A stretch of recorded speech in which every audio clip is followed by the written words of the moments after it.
நான் பொறுக்கியா? நான் ரவுடியா? நீ சொல்ற நியாயம் எல்லாம் சரியாதான் இருக்கு. அவன் அடிக்கிறான், நீ என்ன அடிக்கிற? அப்ப உனக்கு அவனுக்கு என்ன வித்தியாசம்? சுமாரு சுமாரு உட்கார் உட்கார் உட்கார். என்ன செய்யறது? இங்க சைலன்ஸ்ங்கிறதே சத்தமா தானே சொல்ல வேண்டியிருக்கு. இதயம் நோய்பட்டு போச்சுன்னா அறுவை சிகிச்சை வன்முறையா? Open heart surgery is not violence, it's a cure. அதுதான் நான் செஞ்சுக்கிட்டு இருக்கேன். என்ன நடக்குது? என்ன நடக்குதுங்க? மான சுட்டா ஜெயில போடுறாங்க, மனுஷனை சுட்டா பெயில விடுறாங்க. எங்க போகுது? எங்க போகுது என் நாடு? எங்க போகுது? வெவ்வேறு நாட்டில இருந்து பறந்து வர பறவைகள் பயந்து ஓடிடக்கூடாதுன்னு பட்டாசு வெடிக்காம தீபாவளி கொண்டாடாம எத்தனையோ கிராமம் இருக்கு என் தேசத்துல. அப்ப எப்படி தெருவுக்கு தெரு குண்டு வெடிக்குது? எவன் வைக்கிறான்? நீ கேட்க மாட்டே, அவன் கேட்க மாட்டே, நான் கேட்பேன் நான் கேட்பேன் நான் கேட்பேன். எல்லாத்தையும் பொறுத்து போறதுக்கு நான் காந்தியும் இல்ல, கர்த்தரும் இல்ல, அந்த புனிதமான புத்தரும் இல்ல.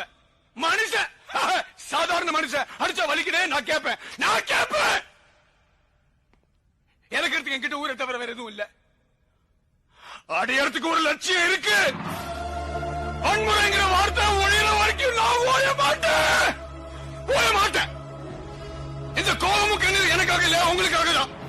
வாய்ப்புக்கு நன்றி.